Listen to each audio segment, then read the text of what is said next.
그래서 지금 우리나라 대통령 권한대행 최상목이기 때문에 최상목이 외신과 또는 외국에 어떤 태도를 보여내느냐가 매우 중요한데 일단 체포되고 난 상황에 대해서는 입을 쳐 닫았습니다. 그 전에 왜 체포되는 과정에서 오히려 경찰한테 전화를 해가지고 야 경호처에 증언해줘 경호처를 도와줘라고 외압을 행사했잖아요. 경찰이 체포를 못하게. 이거 네. 들어가야 돼. 근데 최상목도 본인이 뭔가 다른 꿍꿍이가 있는 것 같아요. 내가 다음 대선 후보로 어떻게 안 될까. 웃기지 마요. 얘는 내란 피의자입니다. 박근혜 때는 운 좋게 피해갔지만 이번에는 얘는 반드시 쳐넣을 겁니다. 그래서 이 와중에 이제 G7 EU 대사를 만난 거예요. 그러면서 정부의 흔들림이 없다. 너 때문에 흔들리는데 경제 시스템은 안정적이다 이 얘기를 하고 바로 오후에 무슨 얘기를 했냐면 올 상반기까지 올해 소요 예산의 70%를 쓰겠다. 그러니까 이게 미친 짓인 게 이 새끼가 지가 대행을 하고 있는 동안 막 풀어가지고 경제 막 좋게 내가 경제 살렸어요 나예요 나 이 짓거리 하려고 지금 이 짓거리 하는 거 아니에요. 조선 모사잖아요. 그러면 하반기 때는 누가 책임지라는 거예요. 이미 세수가 계속 작년부터 줄어들고 있어가지고 그러니까. 올해도 100조 원 이상의 세수 손실이 날 수 있는 위기 상황이야. 이건 이제 나중에 극복을 해야 되겠지만. 근데 이 시기가 돈도 안 거쳤는데 올해 예산의 60%를 상반기 때 끌어다 쓰겠다는 거는 있는 돈에 빚까지 딸딸딸 긁어다가 아직 자기가 권한대행을 하고 있던 이 시기에 온갖 토목공사부터 무슨 복지비용이 됐든 뭐가 됐든 보상금이 됐든 돈을 막 펑펑 풀겠다는 거야. 그러면 구체적으로 그런 걸 풀더라도 뭐 시장 상인을 위한 온누리 상품권이라든지 그런 방식으로 안 그런 거를 풀어요. 못하지. 이런 거 아니야 지금. 왜냐하면 최상목은 기본적으로 기재부 출신이에요. 얘네들 문재인 정부 때 여러분 기억나시죠? 기재부 이 새끼들이 문재인 대통령이랑 어떤 의미에서는 사실은 문재인 대통령이 그 부분에 있어서 실책을 하게끔 만든 게 기재부라고 저는 생각을 하거든요. 너무 존중해줬어 문재인 그러니까. 대통령은. 기재부 사람 대접해줬어. 사람 대접해줬죠. 그리고 기재부의 독립성을 인정해준 거죠. 그래서 저는 우리가 정권을 되찾아오면 이 기재부 새끼들부터 같이 조져야 된다. 검찰 조지듯이 기재부 먼저 조져야 된다고 그래서 생각을 하는 아까 거예요. 얘기한 상반기 이내 60%를 써버리겠다는 얘기가 이재명 대통령 시대가 열리더라도 그렇지. 창고가 텅 비어가지고 그렇지. 법관이 없어. 국간에서 뭘 못 꺼냈을 정도로 내가 먼저 써버리겠다는 소리로밖에 안 들리는 거예요. 빨리 탄핵시켜야 돼요, 이 새끼는. 기재부 출신들은 이재명 대표가 하는 것처럼 행정적인 어떤 능력을 발휘해가지고 지금 아까 말씀하신 것처럼 진짜 서민들이 뭔가 도움을 받을 수 있고 몸에 체감할 수 있는 정책을 펴는 애들이 아니에요. 기재부는 원래 큰 돈을 크게 툭툭툭툭 던지는 애들이잖아. 그것밖에 못해. 세심하게 행정적으로 나눠가지고 이걸 돌리는 거를 기재부 애들은 모른단 말이에요. 그러니까 누가 밑에 부서에서 복지 예산으로 쓰게 돈 좀 주세요 할 때는 돈 없어. 그렇지. 긴축 재정해야 돼. 이러던 것들이 예산을 다 깎아놓고 모든 계획을 세우질 못해갖고 포기하고 있어도 갑자기 목돈을 주면서 자 이거 알아서 풀어서 써? 라고 던져주면 어디에다가 어떤 순위를 놓고 이거를 재정을 우선순위를 놓고 집행을 할 거냐고. 웃긴 거는 이렇게 해가지고 지 대통령 놀이 하는데 지금 권한 대행에 지금 일정을 쓰고 있다는 겁니다. 그냥- 왜 지가 이 사람들을 만나? 그냥 성렬이 들어갔으니까 235에 3688 검정색 링컨 차량 그런 거나 한 6, 8대 보이더라. 그거 빨리 반환하라 그래. 네가 안 타면 건이가 그거 타고 성형외과 갈 것 같으니까 그 차량이나 빨리 끌고 오라 그래. 예?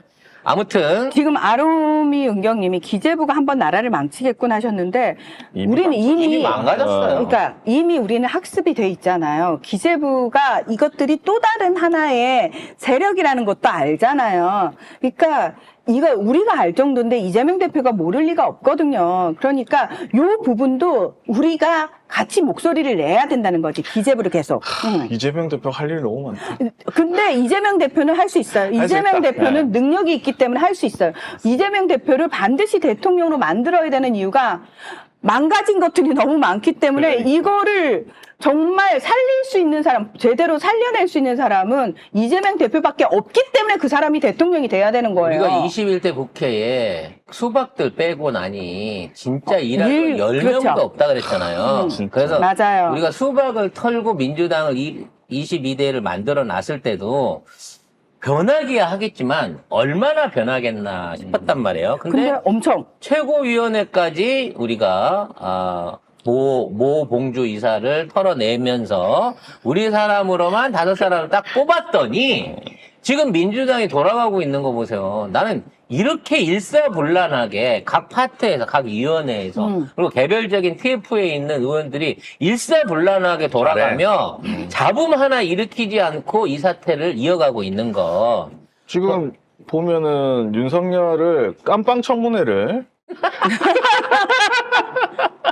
너무 좋은데? 아까 그- 그거 우리가 봤던 철컹철컹 그 샷이 나오는 거네. 네, 그래서 요거를 추진하고 있다고 합니다. 네.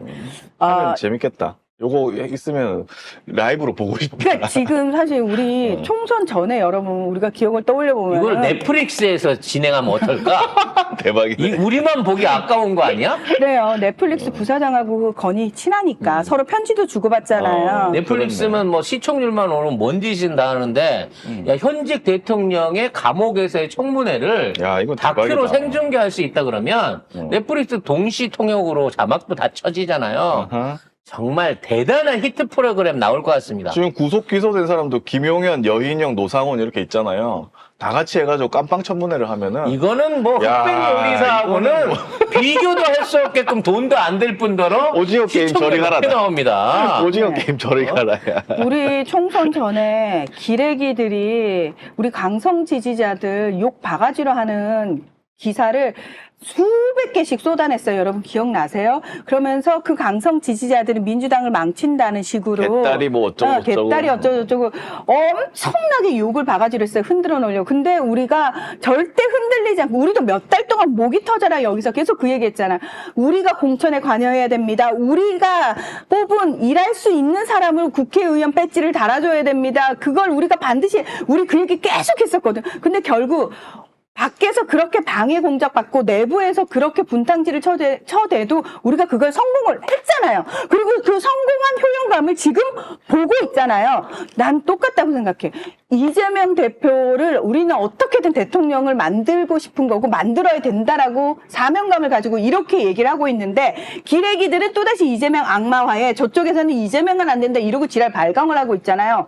이걸 우리는 한 번 성공해냈기 때문에 저는 또다시 성공할 수 있다고 생각합니다. 그러니까 우리가 2시간 반 만에 계엄을 해제할 수 있었고 긴밀하게 움직여서 저쪽의 방해에도 불구하고 정족수를 넘겨서 이거를 해낼 수 있었던 데는 민주당 대표부의 지도력과 민주당 의원들의 헌신이 있었고요. 그렇죠. 그 과정 중에 가장 큰 역할을 했던 게 차 타고 이동하면서 이재명 대표가 시민 여러분 라이브 하신 거예요. 모여주세요. 저희도 국회로 갑니다. 시민 여러분 지켜주십시오. 국민 여러분 지켜주십시오.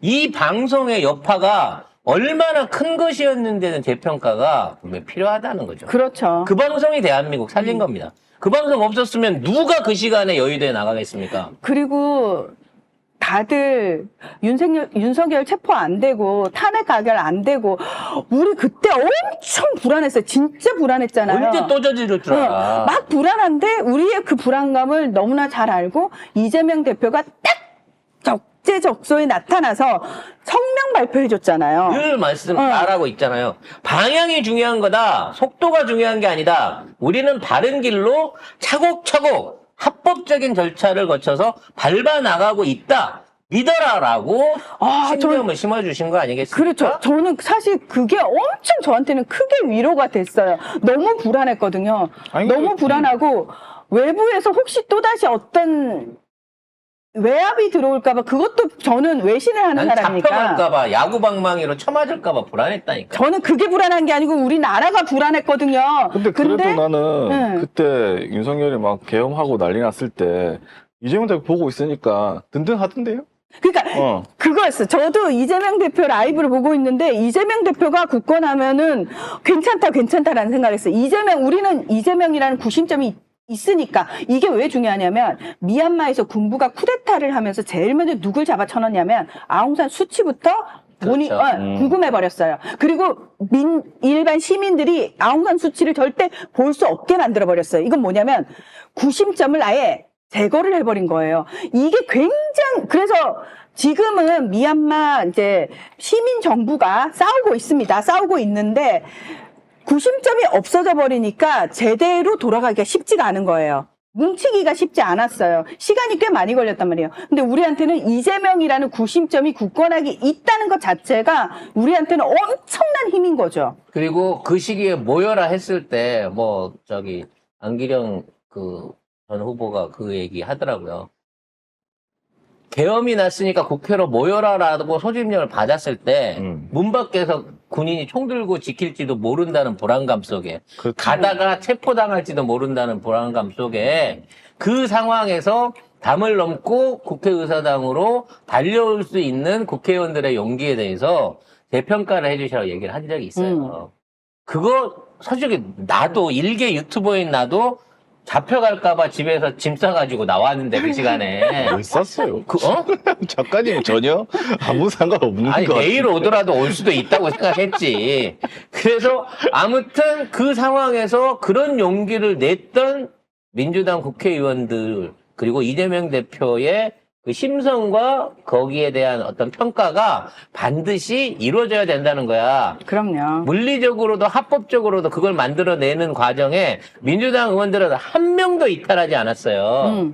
그 점이 저는 대단한 거라고 생각하고 리더십이다. 믿을 수 있다고 생각합니다. 그 이탈을 처음부터 이탈 안 할 사람들로 꾸려놓은 게 우리 시민들이었어요. 그렇죠. 그런 당원과 사람 우리가 지지자들이 뽑았으니까 그렇죠. 그럼요. 당원과 지지자들이 그런 사람을 공천을 이낙연이나 했고 김훈이나 에이씨. 서른이나 이런 것들이 끼어져 있었다 그러면 그 새끼들이 전화해서 야 거기 가지 마 일단 당사로 모여봐 이 짓거리 했을 거예요. 그런 놈들이 있었으면. 추경호랑 똑같은 짓거리 했을 거예요.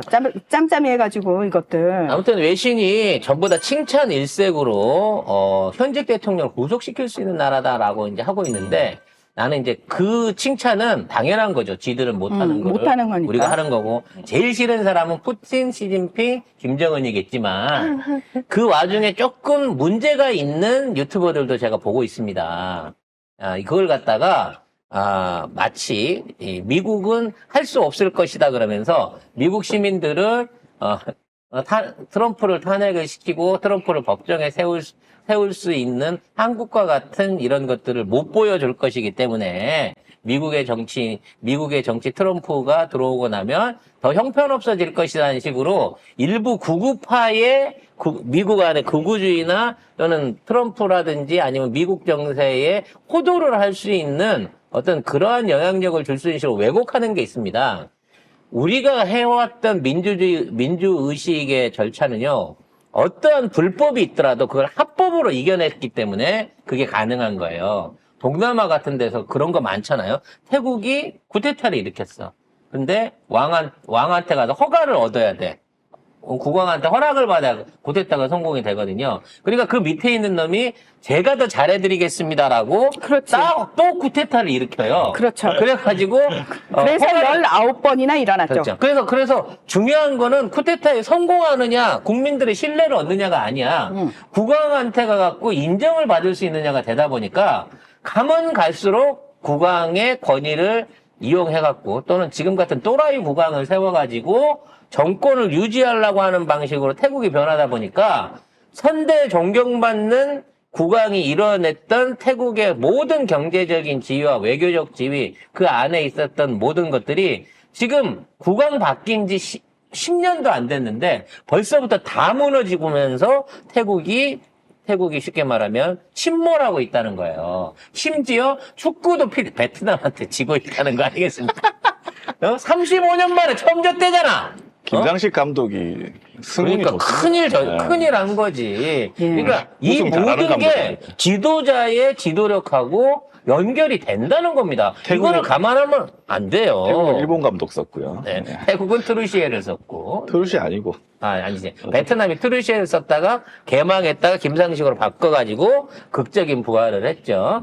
아무튼, 대한민국의 여러 가지 고비 중에 큰 고비를 넘었다. 일단 윤석열 탄핵이 이루어졌고, 그리고 이번에 체포가 이루어졌고 앞으로 잔당들에 대한 소탕이 이루어질 것이다. 이 모든 게 5대 명산에 1년 동안 나라를 위해서 세금으로. 치성을 올려준, 물론 그때 세금 들어간 건 너무 안타깝지만 그 들어간 세금으로 치성을 받으신 5대 산신께서 대한민국 국민들이 이 치성의 주인임을 알고 이 나라를 올바르게 이끌어 갈 수 있도록 국군으로 보호해 주셨기 때문에 현재가 있다라는 생각을 송 작가는 자꾸 해봅니다. 자, 이쯤 되면은 김건희가 지 사죄 드려서 5대 명산에서 다시 구술을 한다, 안 한다? 안 한다. 안 한다. 절대 남의 돈으로는 할 수 없는 일이다. 지 돈으로 그거 안 한다. 지 돈으로는 절대 안 한다. 그리고 지 돈으로 해야 되는 게 경호처 비자금이었는데 그것도 특활비도 없다. 지금은 특활비도 없다.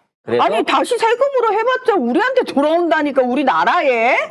그렇다고 또 제사를 지낼 필요는 없겠지만 하여튼 우리 김건희한테 이게 살을 날렸던 무속 특공대들의 어떤 그 힘이 우리나라 명산의 산신들을 올바른 방향으로 이끌었다고 생각합니다. 그러셨다잖아. 무속인들끼리 모이셔가지고 저런 사이비 무당 쫓아내야 된다고.